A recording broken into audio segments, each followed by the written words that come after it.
Right, welcome back mga ka-homemate at magti-trading tayo ngayon dito sa Forex market gamit ang cellphone. At ang nakikita kong merong magandang trading opportunity ay itong Euro USD. Nasa buy tayo ngayon. Buy ang gagawin natin ngayon kasi nag-touch na siya dito sa resistance kay level na ito, nag-touch na siya dito sa resistance kay level na to. At nung nag-touch siya dito sa kay level na ito ay nag-dump siya. Okay. At nandito na siya sa support area. Dito sa portion na to. Itong support area na to.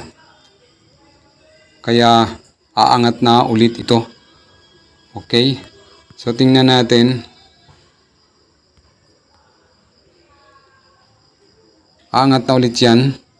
Antabayanan natin at magbabay tayo ngayon. Magbabay tayo. Buy entry. Tingnan natin dito sa portion nito. Ang buy natin ay mga dito sa portion na to. Dito sa dulo ng mga candlesticks na to. Sa support kay level na yan. Yan ang binabala kung dyan tayo mag-entry. So kung sakali mang pagdating dyan sa area na yan ay nag-pump na ulit siya. Ay mag-market na tayo. Market entry tayo. Pwede. Okay, mag-market entry tayo. 0.1 point minus natin 0.10. Masyadong mataas para sa maliit na account natin. 0.09, 0.08. Pwede na yan. 0.08 lang. Okay. Market entry tayo. Natin. So, bumaba ang market. Base dito sa graph na ito. Balikan natin ang structure. Okay. So, bumaba siya ng bahagya. Pero aangat ito. Base dito sa structure ng natin. Mamaya ay mag-buy na muna tayo. Mag-buy tayo at market execution ang gagamitin natin para mag-trigger kaagad ang entry natin. Ilalagay ko lang siya sa 0.08 lang. Kasi maliit pa lang ang account na to. Click lang natin ang buy. Okay, done. 0.72 kaagad ang negative natin. Meron lang tayong 143 na balance. At kung napanood nyo yung ginawa nating pag-payout, which is ay nag-payout tayo ng $100. At nag-withdraw tayo ng $100 to our bank account doon sa deposit system na ginagamit ko, BPI. At natirahan lang tayo ng $106. Pero as of now ay meron na tayong 43. Kasi nag-trade ako at nag-profit naman tayo sa awa ng Diyos. Ang 106 natin as of now ay naging 143. Okay. So nag-profit na tayo. Pero as of now ay magalaw pa si market, kaya antabayan na natin at alamin natin kung bakit buy ang ginawa ko dito sa Euro USD. Tingnan natin. So H1 yan at bumaba na ang nito. So gagawa ko ng trend line. Lakihan natin.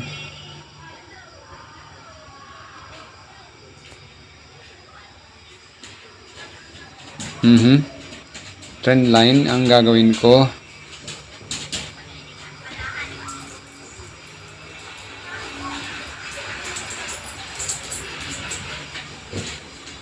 Okay. Ayan.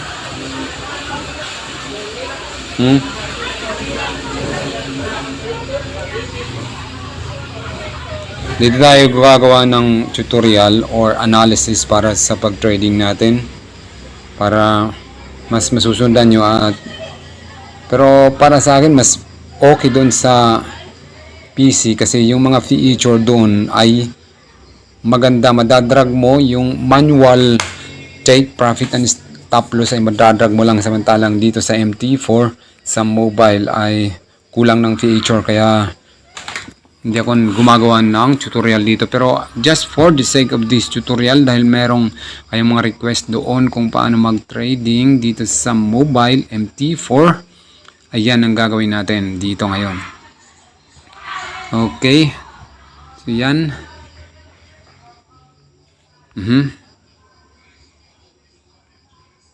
Ngayon, so ito ang resistance natin kay level doon, which is ay nag-touch na siya sa resistance kay level natin, kaya nag-dump siya at sumabay tayo sa muling pag-pump niya. Ang target natin dito for take profit ay mga dito sa area na to.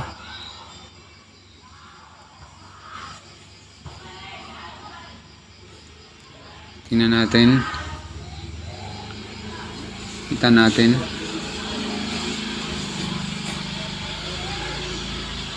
I-adjust natin ang target for take profit natin.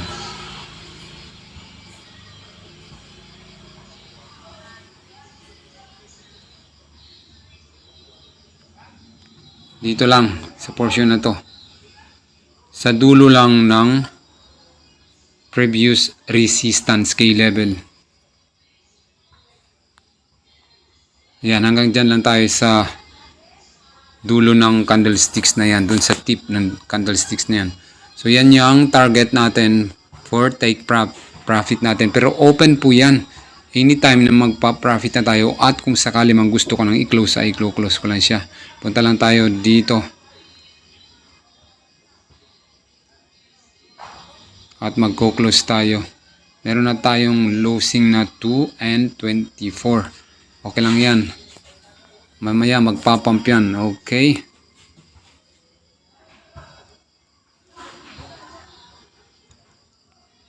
Kung sakali mang bumaba ito hanggang dito sa portion na to, kung sakali mang bumaba siya sa portion na to natin, tingnan natin dito sa portion na to kung aabot ba siya rito.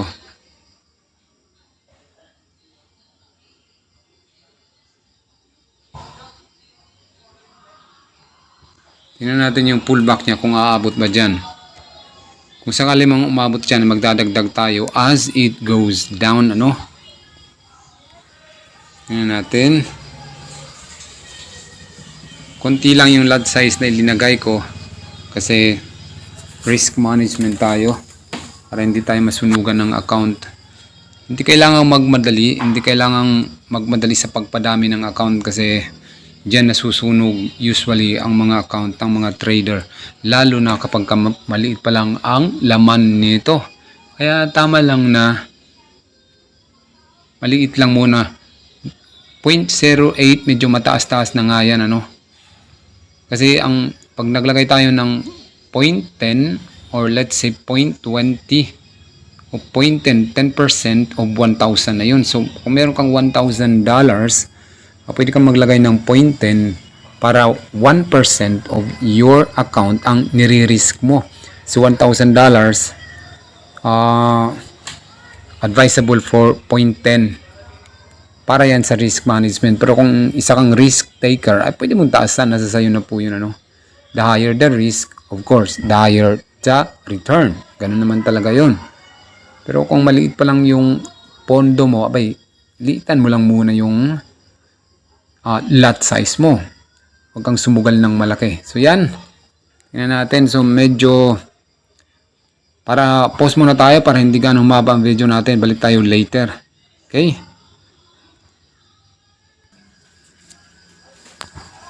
Maglagay naman tayo ng target for stop loss natin, ano? Mga dito sa portion na to. Dito. Okay.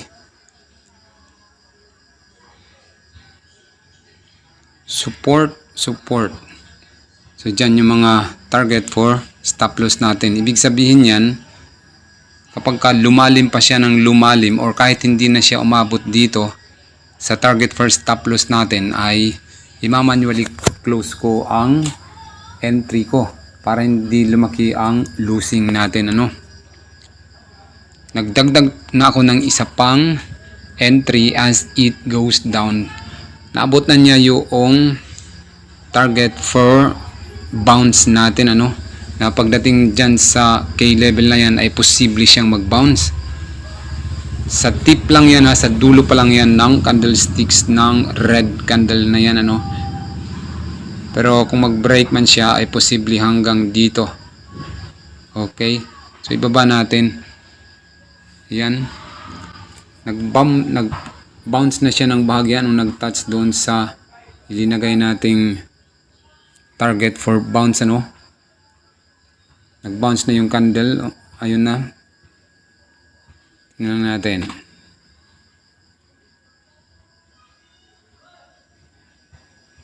Kapag dumiretso siya dito sa area na to, ay magdadagdag pa ako ng isa pang entry. Okay? So ngayon, ang gagawin ko para hindi ganong humaba ang video natin ay pause lang ulit tayo.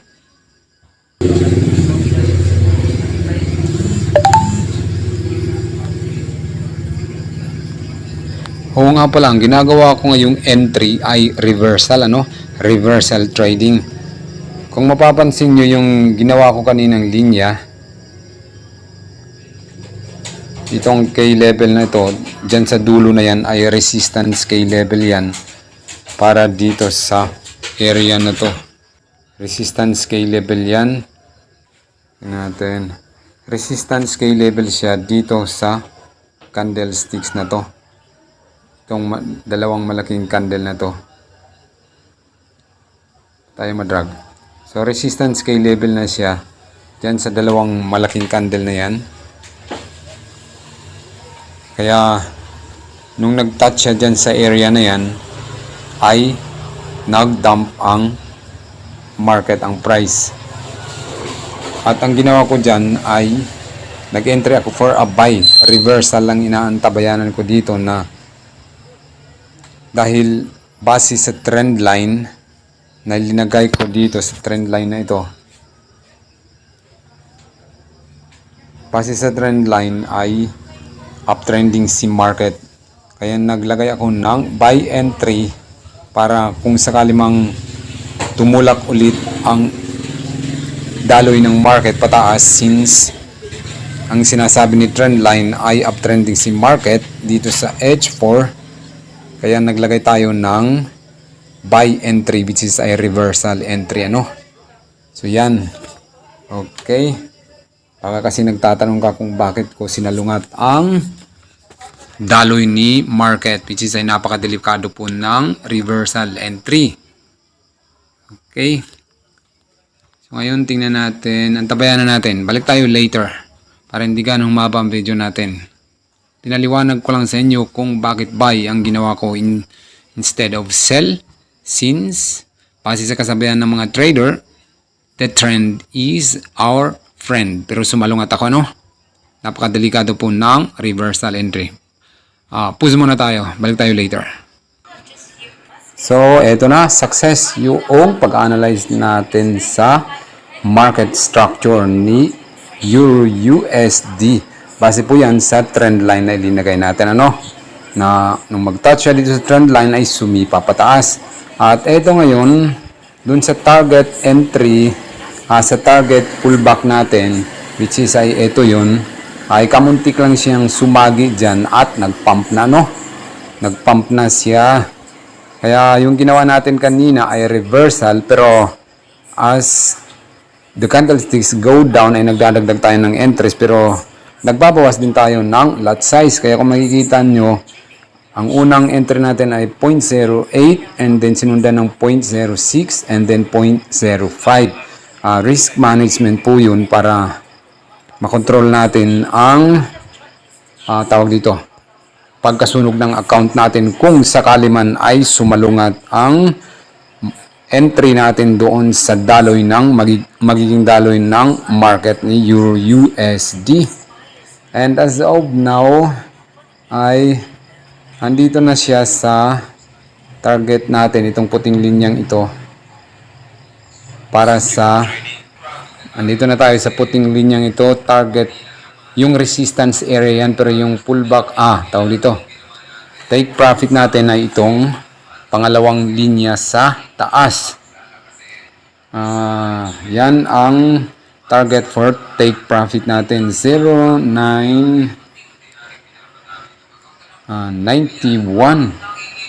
81.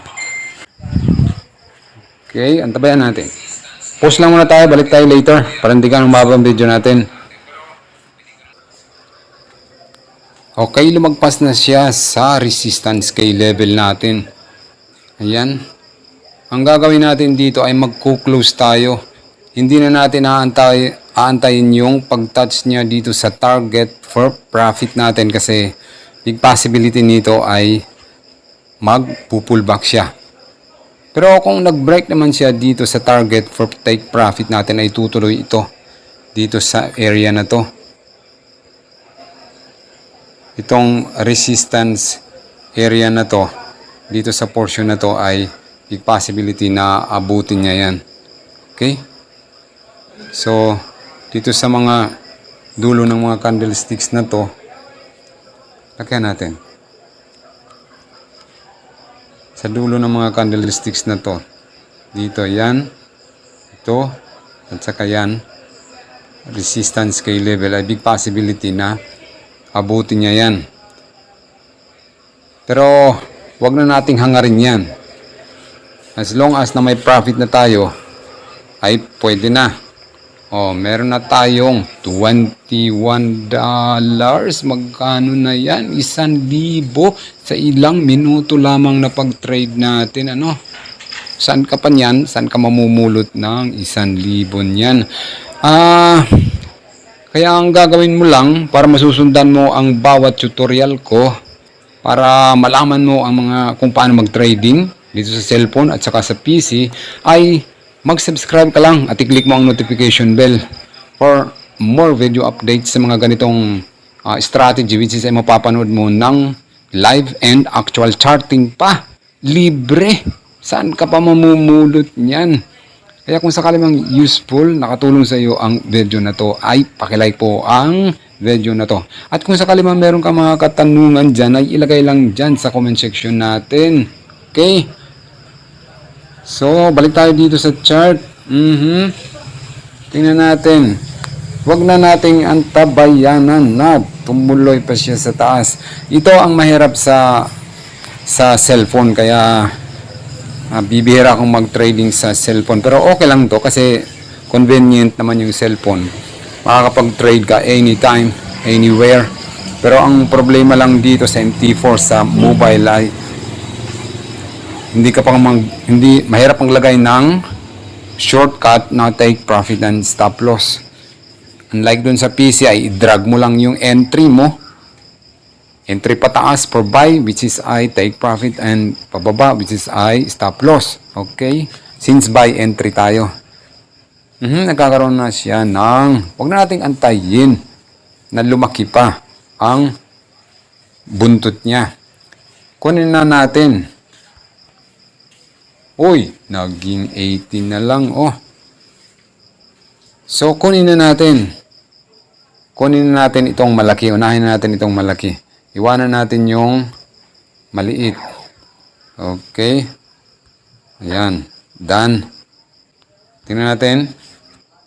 Kung nagtatanong ka, nga pala, dito sa portion na to, dito sa paglagay ng price, itong going to the right, which is ay nakalagay doon plus sign, ibig sabihin yung dagdag, magdadagdag ka. At dito naman sa kaliwa, which is ay negative, ibig sabihin magbabawas ka. Okay? Yung unang digit sa plus sign, ay ibig sabihin yan, dagdag ka ng 1. 1 per click. At itong pangalawa naman ay 10 per clicks. Para makita nyo, tingnan natin. Dito tayo, umpisa natin sa plus sign. So, 0 5 yan. Kapag clinic mo itong 01, magiging 06 yan. Okay, yan. Naging 07. At ito namang isa ay by tens ang dagdag niyan.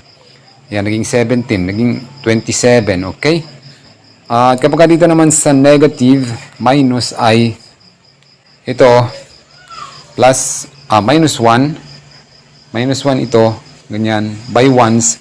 At ito namang dito naman sa dulo ay by tens din siya. Okay? Ganyan. Okay. So, napakadali lang ng pag-trading dito. Just familiarity lamang ang kailangan dito. Okay? Balik tayo. O mga taulit, si market, okay na yun. Nakuha natin yung $7 kanina. $7, 350 din yun. Okay? Kaya kung hindi ka pa nakapag-subscribe sa channel na ito, maliit lamang itong channel pa. Trading Ideas PH. Pero kahit maliit lang ito, napakalaki po ng mga makukuha nyong trading ideas at libre lang po. Okay? Kaya pakilike lang po ang video na ito. At mga katanungan nyo, ilagay nyo lang dyan sa comment section natin para mabigyan natin ng sagot kung ano man yung mga tawag dito. Gusto nyo itanong, okay? Nagsiguro tayo, kinuha muna natin yung $7, 350 pesos na din yun. Abay, kung nasa 400 na yun kasi may butal naman. Okay, nakakuha tayo ng 400 pesos. Right? So, ang binasihan natin dito sa pag-entry, recap tayo, ay trend line. Ito, trend line, nung nag-touch siya dito sa area na to, sa K-level ng trend line, ay nag-pump si market. Okay? At ito namang isang linyang ito na puti, yan, ay yan po yung resistance area, which is nung nag-touch siya dyan kanina, ay nag-dump si market. At habang nagdadump si market, ay nagsasalang tayo ng entry for buy. Ibig sabihin, reversal entry ang ginagawa natin kanina, which is ay napakadelikado po ng reversal entry. Okay? Ganun pa man, okay lang yan pagka sure ka naman or sure ka sa analysis mo, ay okay lang mag-reversal. Basta maglagay lang lagi ng observe risk management lagi, ano. At saka huwag maging greedy. Kaya kinuha ko na yung $7 mahigit, 400 pesos na rin yun. Abay, salapi na yun. Saan ka mamumulot ng 400 pesos? Okay. Tabayanan pa ba natin yung mag-touch doon sa target kay level na to? Kasi kung sakali man ay umabot siya dyan, nag-break siya dyan sa kay level na yan, ay aabutin niya ang resistance area dito sa portion na to. Yan, itong mga resistance kay level ito dito sa, makikita nyo dito sa cross arrow na to. Matibay-tibay ang resistance kay level na to. Okay? Kaya, kung sakali man ay na-break niya itong target resistance for take profit natin, ay tutuloy na yan doon sa resistance kay level dito sa area na to. Okay? At saka yan magpo-pullback kung sakali man. Kasi baka hanggang dito lang siya sa ilinagay nating take profit and stop loss, kaya magsisiguro tayo. Kukunin na rin natin ang salapi na meron tayo. Kano na ba? 14 plus 7, 15 plus 7, meron na tayong 22. 1,000, 1,2. Salapi na yan. Bagal ni market ngayon. Wala kasi ngayong HIN news para sa araw na to. Walang HIN news ngayon. Para sa 8:30 ay kalmado si market. Pero kahit kalmado yan, walang red news, ay pagdating ng US session ay nagiging volatile talaga ang market, ano, dahil ang mga institution doon, bangko, o ano pa bang institution na malalaki doon ay oras ng pag-trade nila. Okay? Balik tayo sa trade natin.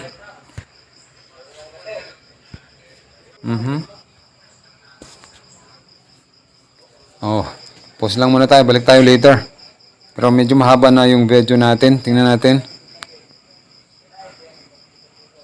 26 minutes na ba? Mahaba na. Okay, so hanggang dito na lang muna ang video natin, guys. I hope na nakatulong po sa inyo na to.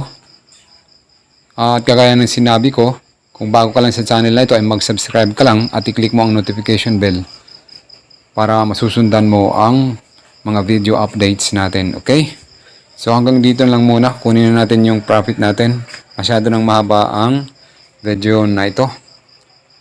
Huwag tayong maging greedy. Makontinto po tayo. Kasi napakataas na ng tinakbon nito na pips. Kaya maliit ang profit niya kasi maliit lang naman yung isinalang natin na lot size. 0.01 lang naman. Okay? Kaya makakontento tayo. Right? So hanggang dito lang muna ang video natin, guys. Thank you for watching. Good luck po sa inyong lahat. At sana ay maging profitable na rin kayo someday. Good luck po and thank you for watching. God bless sa lahat.